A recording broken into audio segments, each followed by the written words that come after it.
कबीर साहब ने एक बात कही है, जिस मरने से जग डरे मेरे मन आनंद, कि सारा संसार मरने से डरता है। क्यों डरता है? क्योंकि संत महात्माओं ने बताया कि हमें मौत के समय इतनी पीड़ा होती है कि 1000 बिच्छू एक साथ डंक मार ले, उसकी पीड़ा कम होती है, मौत की पीड़ा उससे भी अधिक। और इस पीड़ा को हम कई बार भुगत चुके हैं।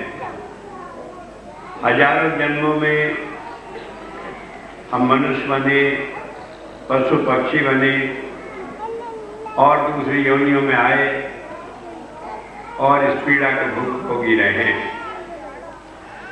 लेकिन कबीर साहब ने उससे अलग एक बात कह दी कि ये सारा संसार पीड़ा से, मौत की पीड़ा से डरता है, लेकिन मेरे मन में खुशी है। उनसे पूछा कि खुशी का क्या कारण है, तो उन्होंने कहा, कब मरूं कब पाऊं पूर्ण परमानंद, कि मैं कब मरूं और कब जाकर उस परमात्मा में समा जाऊं, यही मुझे खुशी है। एक बार अंतर में गुरु का दर्शन हो जाए, हम सालों तक खुशियां मनाते रहते हैं। और कबीर साहब कह रहे हैं कि मैं तो जाकर उसमें मिल जाऊंगा, फिर कभी अलग होने का सवाल नहीं होगा, दुख नहीं होगा, जन्म मरण नहीं होगा। इसी के बारे में मुझे खुशी हो रही है। तो क्या होता है, कैसे हम मौत की पीड़ा से छूट जाते हैं, ये बात समझ लेनी थी। इसके लिए वेद में एक मंत्र आया है और उस मंत्र में बताया है कि कैसे हम मृत्यु से छूट जाएं। जो जीव संसार में आए, जिनका जन्म हुआ है, उन्हें मृत्यु अवश्य होनी है। और मैं सोचता हूं अगर आदमी मरे नहीं तो इतनी दुर्गति उसकी हो जाए कि जिसका कोई ठिकाना नहीं। क्योंकि जीर्ण शीर्ण शरीर को लेकर हम दुनिया में कहां रहेंगे, कैसे रहेंगे? परिवर्तन के सहारे बदलती हुई योनियों में आकर जन्म जन्मांतर के भोग भोगते हुए हम उनकी पीड़ाओं को भूले रहते हैं। लेकिन संत आता है, वो कहता है कि सारे झंझट से छूटकर अपने घर जाओ। ये घर, ये दुनिया जहां हम रह रहे हैं,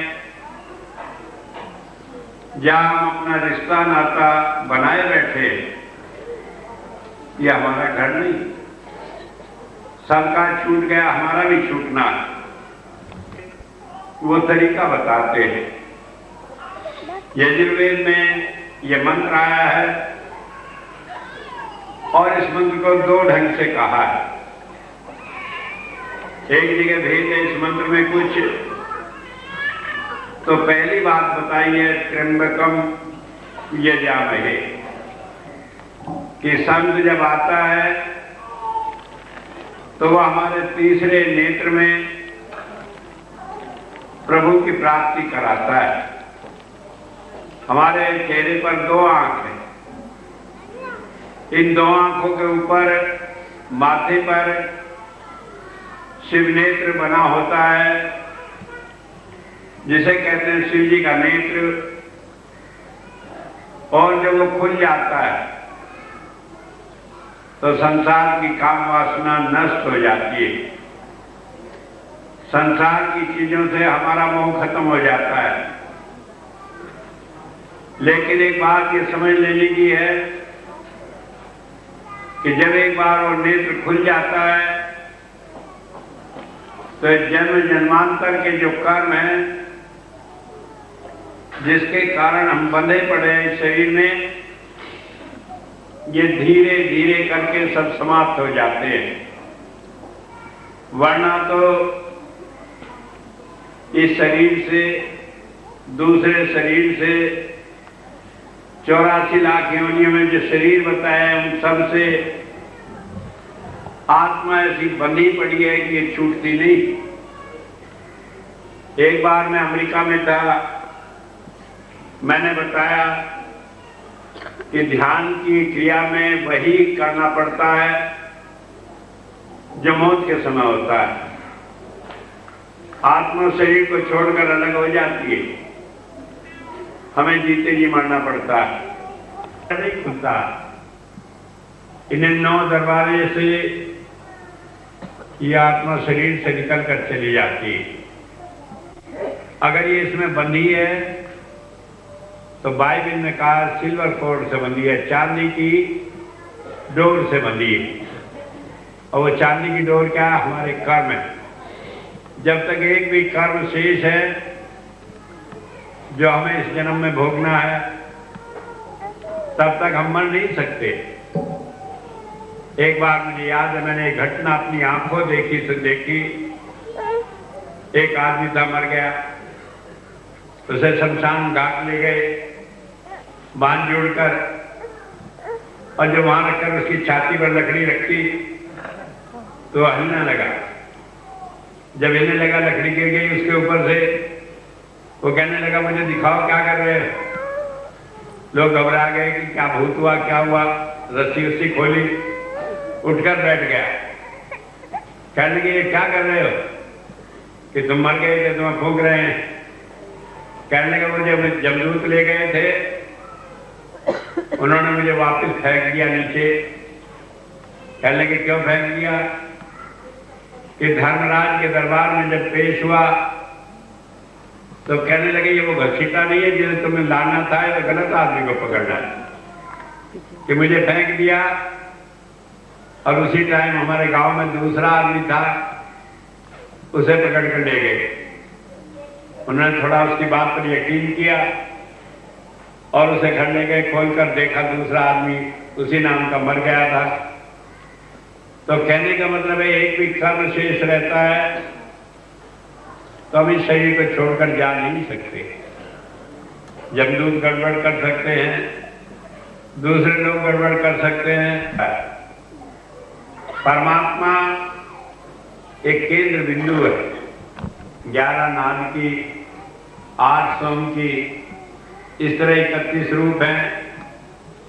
और एक संत है जिसके अंदर ये सारी ताकतें काम करती हैं, यही परमात्मा है। चावल के ऊपर, इस आत्मा के ऊपर जो भी आवरण है वो सब मिट जाते हैं। कैसे मिट जाते हैं? पहले रोशनी आती है, उससे हमारे मन और हमारी आत्मा पर, मन पर वो संस्कार होते हैं जो इस जन्म में लगे, और आत्मा पर वो संस्कार होते हैं जो अनेक जन्मों से संचित हो गए, इकट्ठे हो गए। वो सारे को धो डालता है।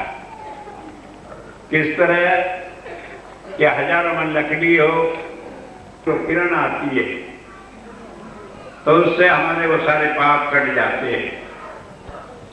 और इस तरह साधना करते करते फिर नाद आता है, वो हमारी इस आत्मा को खींचकर परमात्मा के साथ जोड़ देता है।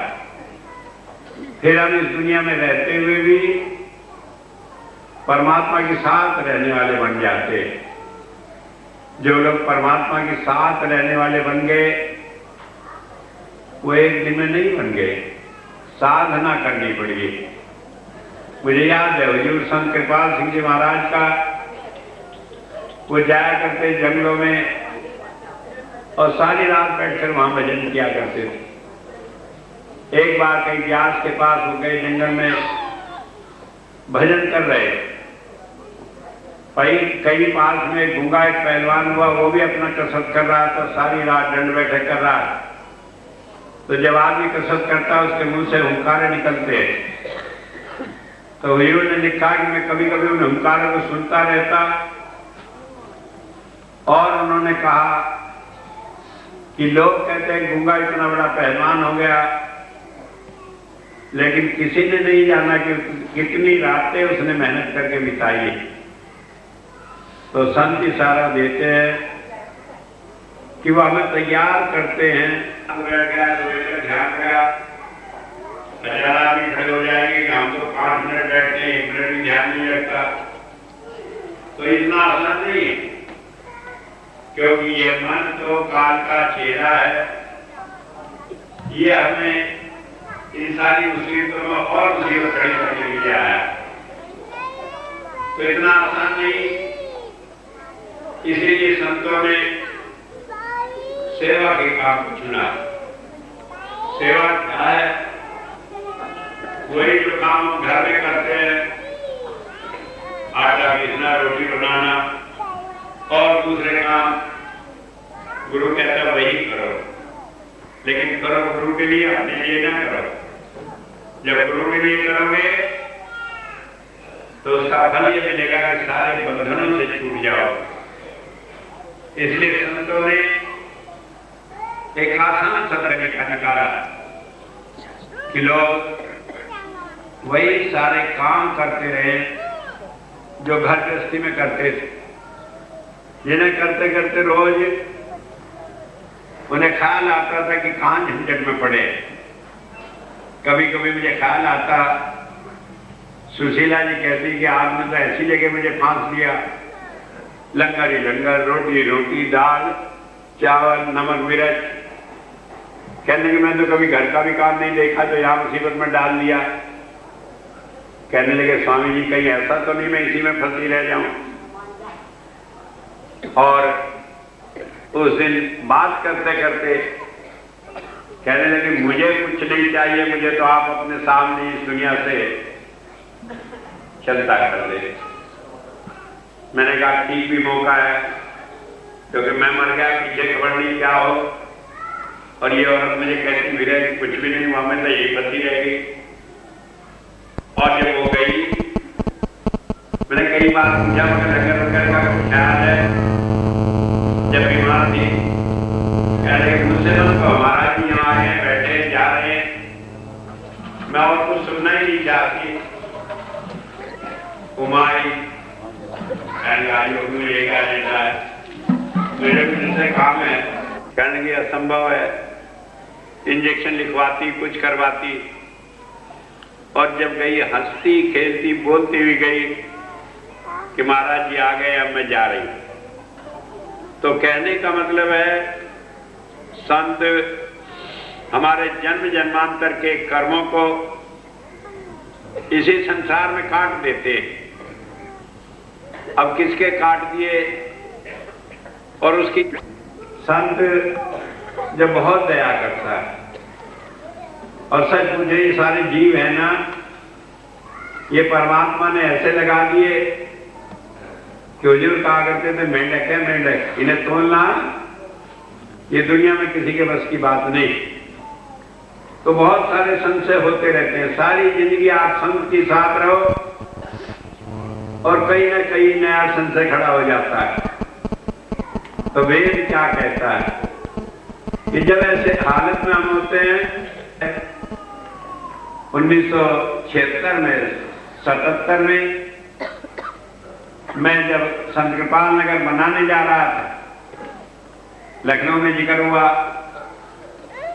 मैंने कहा चलो, जगह थी जहां आजकल कृपाल भवन बना है इसके पास में, आकर वहां बैठ गए भजन पर। ऊसर जमीन थी, तपती थी, गर्मी लगती थी। थोड़ी देर भजन पर बैठे, उठकर आकर कहने लगे महाराज जी आए थे, कह गए यहाँ बनेगा आश्रम। मैंने कहा ठीक। कहने लगे नहीं मैं नहीं मानता। मैं कहा क्यों नहीं मानते? कि लोग कहते हैं आप तो जादूगर हैं, लोगों को ऐसे ही सुझाव देते हैं बाकी, और जो किसी को कहना हो वैसे ही उसके मन से कहलवा लेते हैं। मैंने कहा नहीं ऐसी कोई बात नहीं। फिर बैठ जाओ भजन पर। दोबारा बैठे और उठकर कहने लगे हाँ तो चमेली की बड़ी खुशबू आ रही है। मैं कहा यहाँ घास तो होती नहीं, चमेली कहाँ से पैदा हो जाएगी, ऐसा नाजुक पौधा और उस समय कहाँ से होगा। लेकिन वो माने नहीं, चारों का बड़ी दूर तक ढूंढा है और फिर आकर कहने लगे उन्हें घास था। मैं बता रहा था इसी तरह का एक मंत्र है, उसमें ऋषि ने दूसरी बात कही। उसने कहा है सुगंधि पति वेदनम, जो ऊपर था सुगंधि पुष्टि वेदनम, उसमें देखा कि हमारी आत्मा को बल मिलता है। दूसरे ऋषि ने कहा नहीं, आत्मा को बल नहीं मिलता, बल्कि पति वेदनम, कि हमारा पति परमेश्वर, उसमें हमारा विश्वास बन जाता है, हमें कोई संशय नहीं रहता। तो बात ये समझ लेने की, एक ने कहा हमारी आत्मा बलवान हो जाती है तो भी वही बात, दूसरे ने कहा हमारा परमात्मा विश्वास बन जाता है तब भी वही बात। तो एक बात कही कि संत आता है, ये बात ठीक है, जो हमें कर्म भोगने के लिए इस जन्म में मिले उसका भुगतान तो रास्ते से ही होता है। मैंने कई बार बताया, जैसे सेठ स्वप्न में भुगता देता है, कभी दूसरी तरह काट देता है, और इस तरह हमें इन सारे कर्मों से छुटकारा दिला देता है। और ऐसा आदमी जिसका इन कर्मों से छुटकारा हो गया, वेद में कहा उर्वारुकम में बंधनात् मृत्यु मुक्षय, कि जैसे खरबूजा खेत में पक जाने पर बेल से अपने आप छूट जाता है, उसे काटना नहीं पड़ता, ठीक इसी तरह ऐसा आदमी बंधनात् मृत्यु मुक्षय, ये सारे बंधनों से छूट जाता है। ये बंधन क्या है? हमारे कर्म के बंधन है कि हमने कोई कर्म किया इसलिए जन्म लेकर दोबारा उस योनि में आना पड़ेगा। ये सारे बंधन छूट जाते हैं, और इसके साथ ही मृत्यु का बंधन भी छूट जाता है। और वेद कहता है मां अमृता, कि जो अमृत की धारा अंदर आ रही है उससे नहीं छूटता, उससे जुड़ा रहता है। जब उस अमृत की धारा से जुड़ा रहेगा तभी दुनिया के इन बंधनों से छूटेगा। मुझे याद है, मैं हुजूर के चरणों में 17 साल रहा हूं, लेकिन वहां लोग जाते थे, कहते रोशनी आती है, लेकिन कोई आदमी नहीं मिलता था जो कहता है कि बिना भजन करे मुझे धुन सुनाई देती है। लेकिन आज इस संगत में लाखों आदमी जिन्हें बिना भजन पर बैठे धुन आती है, और उस धुन के कारण उनके जीवन में शांति आ रही, वो झंझटों से छूट रहे हैं। अब दया हुजूर की है, लेकिन क्यों हुई ये दया? क्योंकि जब मैंने काम लिया, जब मुझे हुजूर ने कहा इस काम को करने के लिए, पहले तो मैंने बड़ा साफ मना कर दिया, क्योंकि मेरे बस का इन झंझटों में पड़ना नहीं था। मैं जब नौकरी में था तब भी बड़ी मेहनत करता था, लेकिन मेहनत करके जब आराम करता था तो परवाह नहीं करता था कोई लाट क्यों न हो, फिर आराम का टाइम। लेकिन मैं जानता संत का तो कोई टाइम ही नहीं होता, हजारों आदमी आते हैं, चिपटे रहते हैं, रात को दिन को। कोई कहे स्वामी जी आराम कर रहे हैं, कहने के संत भी कहीं आराम करते हैं। कोई कहे रोटी खा रहे हैं, कि संत भी कहीं रोटी खाते हैं, क्यों नहीं खाते, क्या लोहे के बने हैं। लेकिन उन्हें तो अपनी मुसीबत से मतलब है। मुझे याद है एक बार शिव शर्मा एक डॉक्टर हुए बड़े मशहूर, वो कहने लगे कि अपनी जाड़ का दर्द लोगों को दूसरे की सूली पे लटकते हुए आदमी की पीड़ा से भी ज्यादा मालूम पड़ता है। तो उन्हें तो अपने दर्द से मतलब है, और दुनिया का क्या देखना। तो ऐसी हालत में जब हुजूर ने कहा ये काम करना पड़ेगा, तो मैंने एक शर्त रखी कि काम तो कर लूंगा, लेकिन जो आदमी मेरी साथ जुड़े रहेंगे उन्हें मोक्ष मिलेगी। कोई हीला वाला नहीं, भजन नहीं करता, कोई नहीं उल्टे काम करता, गाली दे, नाराज हो, चला जाए, शराब पिए, कुछ भी करे, ये आपका काम है। लेकिन बाद में उसे इसी जन्म में मोक्ष मिलनी है, तभी मैं काम करूंगा। अब उन्हें चाहिए था काम करने वाला, कहने में मुझे मंजूर है। और मैंने कहा मैं किसी को जाकर नहीं कहूंगा कि आकर नाम लो। हुजूर के बाद जो लोग काम कर रहे थे, लोगों ने एजेंट छोड़े हुए थे लोगों को पकड़ कर लाने के लिए, नाम देने के लिए। और लोग क्या ढोंग करते थे, 8 आदमी ने नाम लिया, 100 आदमी और बीच में डाल दिए कहने के लिए 108 आदमी ने नाम लिया। लेकिन मैंने कभी परवाह नहीं की, एक था तो एक ही था। और आज मुझे मालूम है कि 5 लाख आदमी नाम लेकर इन 25 सालों में कोई ऐसा आदमी जिसने इतने आदमियों को नाम दिया। और मैं ये भी दावे से कह सकता हूं, किसी की संगत ऐसी नहीं जिसे इतना अंतर का अनुभव। कुछ आदमी हैं वो शिकायत करते हैं हमारा भजन नहीं बनता। मैं उन्हें एक ही बात कहता हूं कि मैं जामीन हूं, मेरी गारंटी है, आपका नहीं मेरा काम बिगड़ेगा अगर आपको पूरी तरह होश और हवास में सारी दुनिया देखे कि हाँ इस आदमी का छुटकारा हुआ, इसे मोक्ष मिली है। जब तक यह हालत नहीं होगी कोई आदमी मरेगा नहीं। कारण यह है, इसमें मेरी कोई बड़ाई नहीं, ये मेरे हुजूर की बड़ाई है जिन्होंने दया करके ये आशीर्वाद दिया। और इसी आशीर्वाद के सहारे इन 25 सालों में मैंने बड़ी खूबसूरती के साथ अपना काम पूरा किया। और जो वेद में कहा कि वो अमृत की धार के साथ जुड़े हैं, लोग जुड़े हैं, लोगों को उसका अनुभव है और लोग शांति से रह रहे हैं। और मैं यह विश्वास दिला दूं कि जो नहीं जुड़े हैं वो भी मरने से पहले जुड़ेंगे और सारी दुनिया देखेगी कि संत मत कितनी बड़ी सच्चाई है। तो मैं इसके साथ ही अपनी बात को खत्म करता हूँ एक बात कहकर, चाहे हम संत के साथ हो, रह रहे हैं कलयुग के दौर में, कलयुग के राज में। और ये कलयुग बहुत से प्रपंच करता है। मैं सिर्फ आपसे एक बात कहूंगा कि आप गुरु के साथ जुड़े रहें, दुनिया के बहकावे में ना आए, दुनिया की बातों में ना आए। बहुत सारे छल कपट लोग करते हैं, दुनिया भर की बातें करते हैं। और लोग ऐसा करते हैं जैसे वो तो बिल्कुल परमात्मा इस दुनिया में फिर रहे हैं। लेकिन इस सब के बावजूद सच्चाई बहुत अलग है इन सारी बातों से। आप अपने मन धारी तू अचिंत होकर क्या रख कि तुम अपने प्यार को मेरे साथ जुड़े रखो। और सारी तुम्हारी चिंताएं जितनी बाल बच्चों से लेकर दुनिया की, परलोक की, जो आज हैं, जो आगे होने वाली हैं, सारों की जिम्मेदारी मेरी है। और इसके साथ ही मैं अपनी बात को समाप्त करता हूं और एक बार फिर आपको धन्यवाद देता हूं।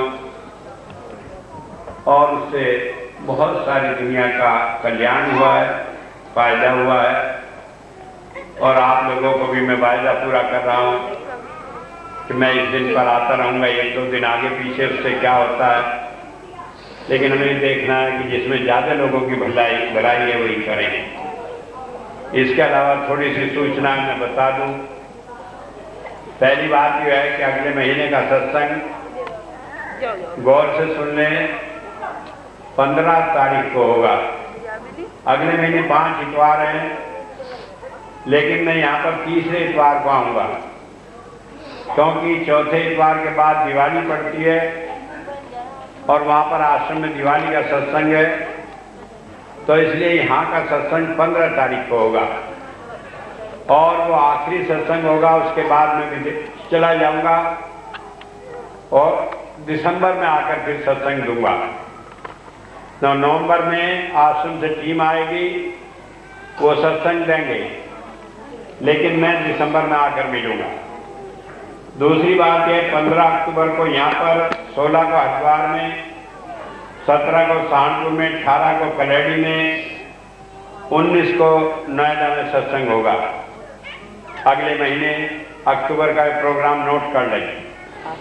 एक बात यह है, आखिरी सत्संग ये मैंने बताया, उसके बाद मैं नवंबर में चला जाऊंगा। एक बात यह है कि बहुत सारे लोगों की इच्छा रहती है कि मैं स्वामी जी के साथ फोटो खिंचवाऊं। अब मुझे मालूम है, मैंने उन दिनों एक छोटा कैमरा ले रखा था, ऑटोमेटिक कैमरा था, तो उसमें यह था कि मैं अपना फोटो भी किसी के साथ खींच सकता था, उसे लगा कर रख दो तो कितनी देर में जाकर खड़े हो जाओ।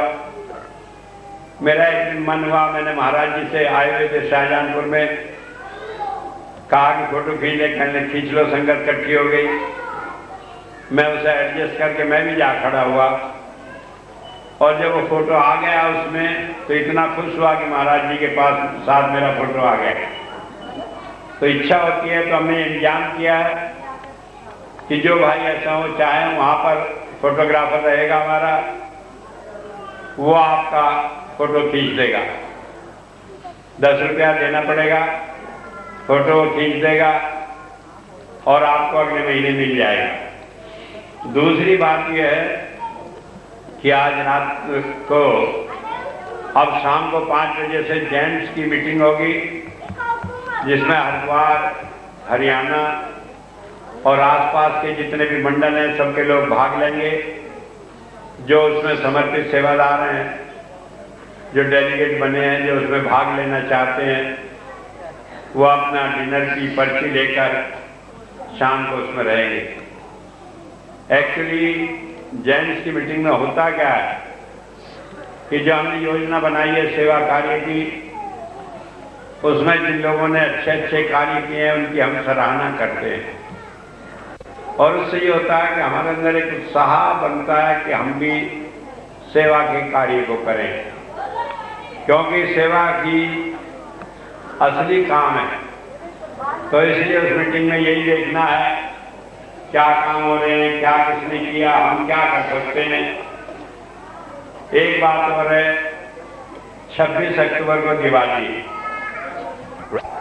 तो उससे लाभ ये रहेगा कि आपको कभी रुपए पैसे की दिक्कत नहीं होगी। दिवाली आ रही है, पैसे के बजाय फिर लक्ष्मी की पूजा की तो फिर गुरु से थोड़ा सा ध्यान हट जाएगा, और वो हटने तो नहीं जाएगा, लेकिन वो खींचातान तो रहेगी ना कि फिर वो लक्ष्मी से अपने पास खींच कर लाएगा। कुछ लक्ष्मी नाराज होगी, कुछ आप नाराज होंगे कि गुरु ने ये क्या किया। तो इसलिए जरूरी है कि आप सिक्का रख लें, और अगर बिल्कुल आदत ही पड़ी गई है पूजा करने की तो उसी को रख लें, कम से कम गुरु के साथ ही मन जुड़ेगा। और ये मेरी जिम्मेदारी है कि पैसे की आपको दिक्कत नहीं होगी। एक बात मत समझना, तो इसलिए वो सिक्का ले जाए। और एक बात बताऊं, लेना तो पड़ेगा ये आज नहीं कल। इतने साल में जो परेशानी होगी उसे आप अलग रखें, लेने बिना कल्याण नहीं। क्योंकि चाहे मैं हूं, चाहे मेरे बाद आने वाला दूसरा कोई मेरा उत्तराधिकारी हो, वो आपकी रुपये पैसे की बात सुनेगा ही नहीं। वो एक ही बात कहेगा, स्वामी जी ने इतना आसान तरीका निकाला था, तुमने उसे नहीं माना, तो मैं तो खाली रूहानियत की बात करने आया। तो इसलिए जरूरी है उन सारे झंझटों से बचने के लिए कि आप सिक्का अपना ले लें। और फिर यही अगर जमानत से आपको फायदा न हो तो आपका पैसा वापिस होने की गारंटी है।